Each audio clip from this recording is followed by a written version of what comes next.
welcome to Gospel Conversations for the 27th Sunday of Ordinary Time. I'm Lisa Emerson, standing in for Michael Godfrey. Apologies for a slightly throaty voice. A couple of us here have got bugs, but we'll do the best we can. And I have with me today to discuss the Gospel reading Peg Riley, who is in Christchurch, Wendy Scott, who is in Pahiatua, and John Franklin, who is in Mosgiel. Welcome, everyone.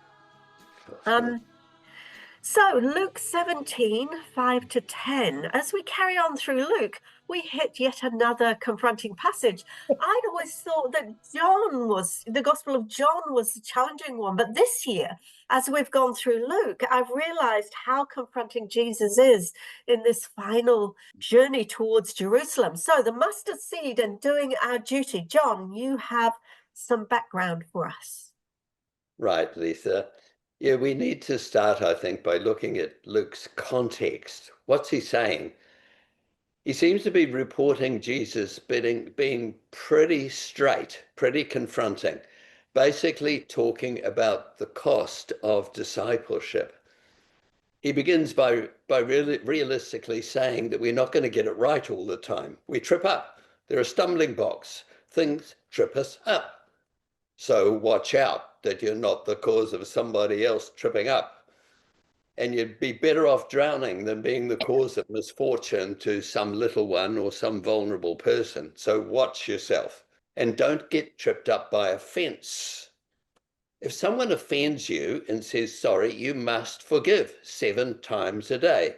Now, Luke doesn't record the disciples saying, "Hey, Jesus, that's tough."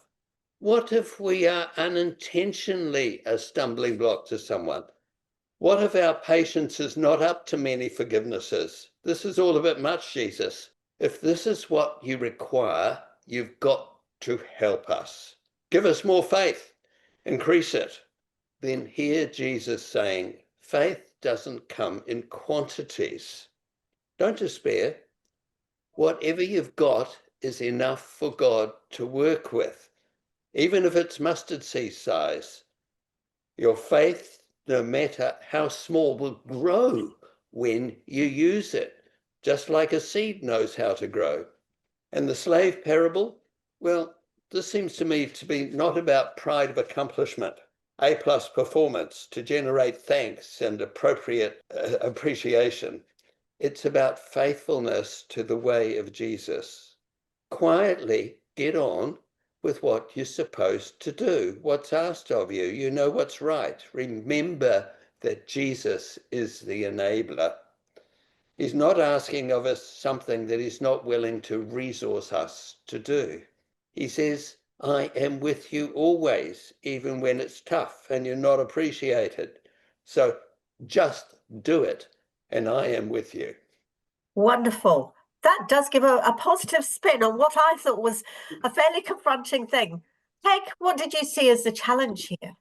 Well, for me, the challenge of having to deal with another slave parable was quite hard, because to put myself in that place, I can't do it literally, but I understand the challenge of wanting to be recognized for doing the good works that Christ and God calls us to do.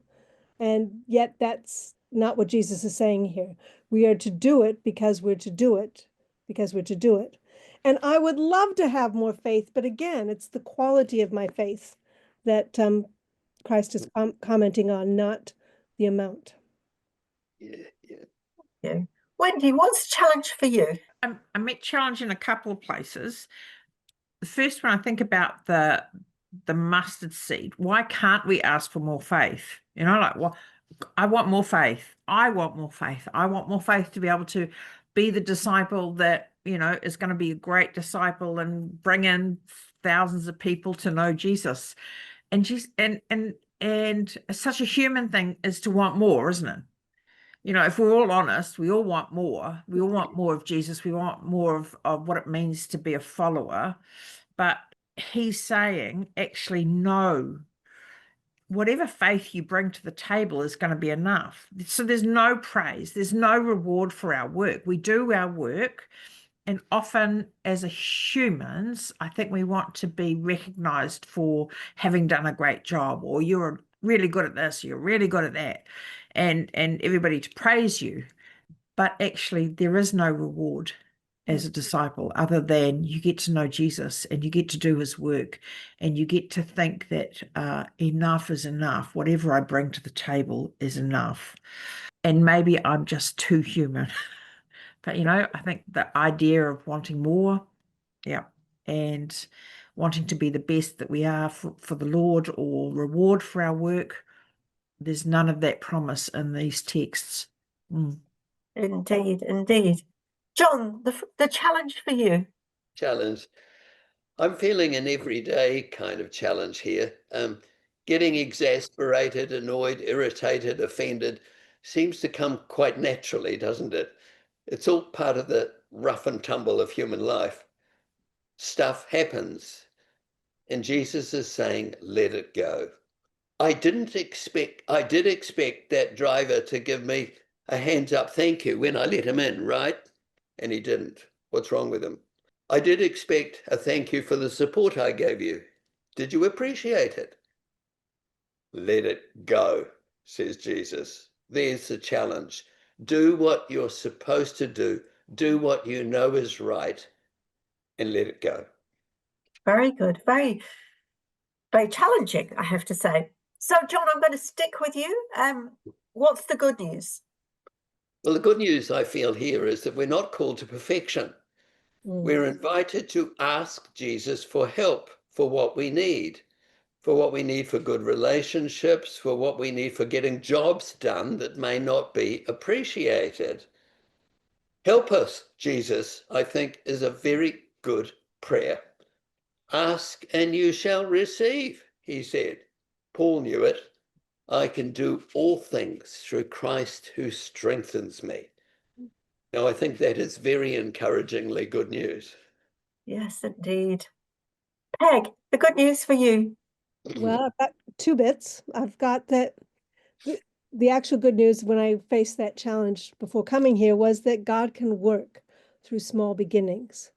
That the little bit of faith is enough to start, to plant, and God will, to trust that God has this in hand, and that my small faith is enough. It means I don't have to wait until I feel holy enough to make it work. God uses me right now. And the second one is I already belong. So the servant imagery can sound harsh, but Jesus' point isn't to make us small or demean us. It's to remind us that we are free from striving for status or merit, just like John said. I don't have to earn God's love. I simply live in it. Yeah. That's lots of good news. Can you add to it, Wendy? Oh, she stole a couple of my good newses. But seriously, the thing of working with what we've got, sometimes mustard seed faith and modest discipleship is enough. It's enough to do the work that's before us. And by God's grace, discipleship doesn't need miracles, just a steady determination. When I think about what it means to work in a parish to try and grow a place of worship, it just needs a steady determination that each Sunday I turn up. I turn up when people aren't well. I turn up when people are in need of prayer. All of those things. It's working with what we've got. God gives us what we need in order to do the work that he sets before us. And that gives me great comfort. Yeah. Yes, indeed. Right, Wendy, I'm staying with you. What's the so what? Okay, the so what? I thought a lot about what it means to work with humility. And this idea of how do we live out our faith. And I remember coming to faith as a woman who was 30. I had two small children, and I remember these two older women who were strong Christian women. They would be really generous to me, and they would front up. And there was no wagon, there was no trumpets blowing, there was no I need to convert you to Jesus, but they showed up with their humility, living out Jesus in my life when I needed to know Jesus, and they brought themselves into my life. And I think about that humility and the faith that they had, that what they were doing made a difference. And it sure made a difference to my world.